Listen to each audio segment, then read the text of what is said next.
Eh bien, salut et bienvenue sur Websurf TV pour le portrait de la semaine. Cette fois-ci, nous rencontrons Louis de la Porterie. Louis qui est un des premiers surfeurs landais. Louis, ça va? Oui, bonjour Christophe, bonjour à tous. Alors dis-moi Louis, ça fait combien de temps que tu surfes là? Alors exactement, j'ai commencé en 1970 à Vieux-Boucau, au Vieux-Boucau Surf Club, avec Bertrand Gressier, Michel Labolle, Alain Cossarieux. On était une petite équipe de surfeurs, le plus souvent possible à l'eau, bien sûr, et tout le monde pratiquement en longboard déjà. Alors qu'est-ce qui t'a justement amené à surfer? Oh, c'était un groupe de copains, la passion de l'eau, déjà la passion de l'eau. J'ai toujours nagé, même quand je ne surfais pas. J'étais constamment à la plage avec mes parents, avec des amis. Et petit à petit, j'ai démarré avec un planqui en bois, mais là, c'est trop vieux pour en parler. Et ensuite, je me suis mis doucement au surf, tout naturellement. Alors j'imagine qu'à l'époque, vous ne deviez pas être très nombreux dans la région à pratiquer le surf. Non, non, bien sûr, on était entre Vieux-Boucau et la Benne, on devait être une cinquantaine, grand maximum, cinquantaine de surfeurs sur toute la côte pendant les vacances scolaires. Quand en semaine, il n'était pas rare d'aller chercher 1, 2, 3 copains quand c'était un peu chaud, un peu gros. Alors justement, avec qui tu surfais à cette époque-là, je dirais régulièrement?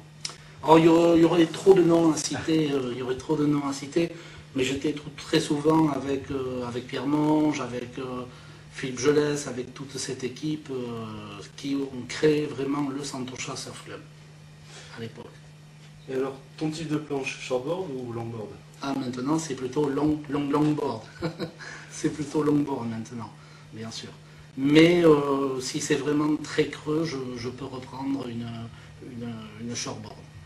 Alors on a vu sur quelques photos de toi que tu surfais effectivement en shortboard. Est-ce qu'à l'époque tu participais éventuellement à des compétitions s'il y en avait?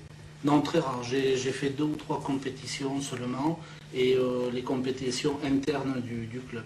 Mais c'est vrai que c'était pas structuré comme aujourd'hui les compétitions et c'était tout à fait familial.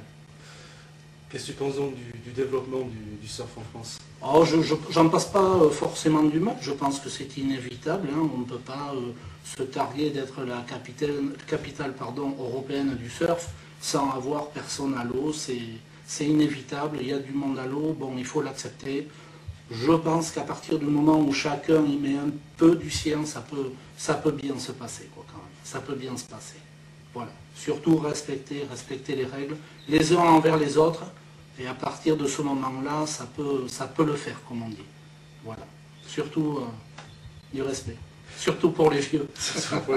Si je ne me trompe pas, tu as des enfants qui sortent aussi? Oui, tout à fait. J'ai 2 garçons, Lucas et Henri, qui sont passionnés aussi et qui surfent aussi pour leur plaisir.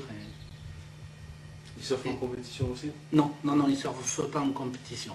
Du moins pas encore. Mais je ne les pousse pas du tout de ce côté-là.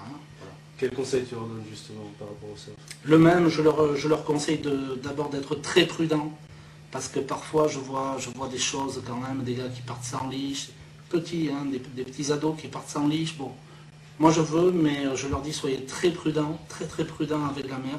Prenez vos points de repère par rapport à la dune, par rapport à un parasol, la prudence, la sécurité en premier, et ensuite surfez pour vous, quoi. Surfez pour vous. Donc Louis, pour finir, est-ce que tu as éventuellement un message à faire passer? Un message à faire passer, voyons, oui j'en ai un, je voudrais qu'il n'y ait qu'un surf club à Cabreton. Voilà, ça me paraît important, qu'il faut que le Santocha et le Cabreton Surf Club fusionnent, parce que dans les 2 clubs, il y a des gens très compétents, j'ai des copains dans les 2 clubs, et il faut qu'ils fusionnent de façon à devenir le plus gros surf club d'Europe. Voilà. Écoute Louis, je te remercie. Ben Christophe, moi aussi, avec grand plaisir. Et à très bientôt sûrement. Avec grand plaisir. Au revoir à tous.